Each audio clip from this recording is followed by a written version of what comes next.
दोस्तों आजकल गोल्ड यानी सोने की रेट को लेकर बहुत सी खबर निकल कर आ रही है। कोई कह रहा है सोना 38% नीचे लुढ़क कर 55,000 के नीचे आ जाएगा, जबकि कुछ लोगों का तो यहाँ तक कहना है कि सोने का दाम आने वाले कुछ महीनों में 30,000 से भी कम हो जाएगा।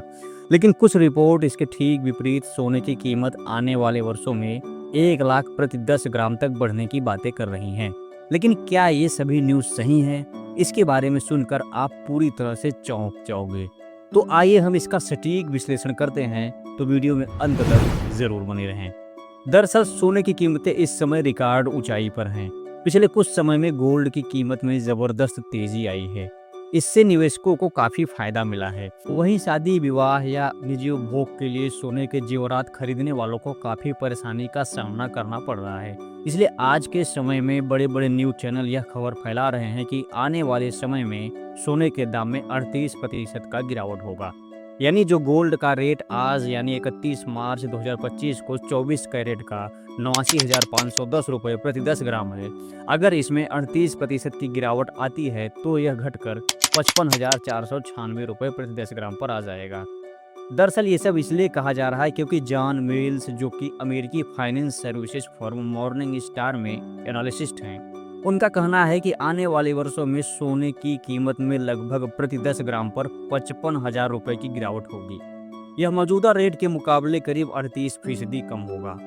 जॉन मिल्स का तो यहाँ तक कहना है कि यह गिरावट पिछले 12 महीनों में हुई सारी बढ़त को खत्म कर सकती है। जॉन मिल्स सोने की कीमत में भारी गिरावट आने के कुछ ठोस कारण बताते हैं। जॉन मिल्स अपनी दलील पेश करते हुए पहली वजह यह बताते हैं कि गोल्ड की सप्लाई तेजी से बढ़ रही है। जब सोना महंगा होता है तो ज़्यादा लोग इसका खनन करने लगते हैं। कई देश, खासकर ऑस्ट्रेलिया, बड़े पैमाने पर सोने का उत्पादन बढ़ा रहा है। इससे बाजार में सोने की मात्रा ज़्यादा होने से कीमत घट सकती है। इसके अलावा पुराना सोना भी बड़े पैमाने पर रिसाइकल किया जा रहा है। इससे बाजार में उपलब्ध सोने की मात्रा और बढ़ रही है, जिससे सप्लाई ज़्यादा होने से कीमतों पर दबाव बढ़ेगा और सोना सस्ता होगा। वहीं जॉन मिल्स दूसरी वजह का जिक्र करते हुए कहते हैं कि कई सेंट्रल बैंक और निवेशक पिछले कुछ महीनों से खूब सोना खरीद रहे हैं, लेकिन उनकी दिलचस्पी लंबे समय तक बनी रहेगी इसकी कोई गारंटी नहीं है, क्योंकि 2024 में सेंट्रल बैंकों ने 1045 टन सोना खरीदा। यह लगातार तीसरा वर्ष है जब खरीद 1000 टन से ज़्यादा रही है। वर्ल्ड गोल्ड काउंसिल के सर्वे में 71% सेंट्रल बैंकों ने कहा कि वे अपनी गोल्ड होल्डिंग्स घटा सकते हैं या उतना ही रखेंगे जितना पिछले वर्ष था।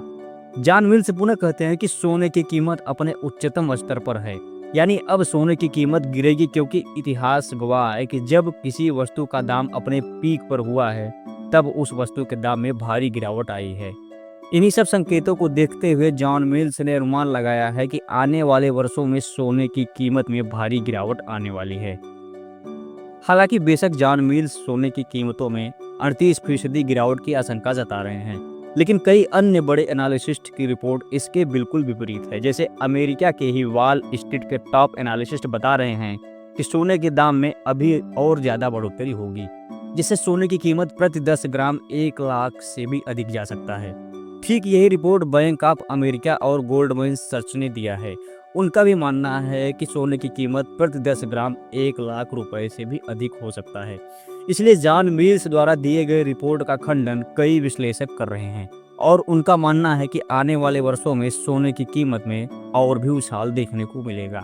हालांकि कुछ भी हो, लेकिन हमें यह देखना है कि किसकी रिपोर्ट सच होती है, क्योंकि कोई भी रिपोर्ट अभी पूर्ण सत्य की तरफ संकेत नहीं कर रही है और अभी भी यह संदेह बना हुआ है कि सोने की कीमतों में गिरावट होगी या उछाल आ सकता है। ये सब तो आने वाला समय ही तय करेगा।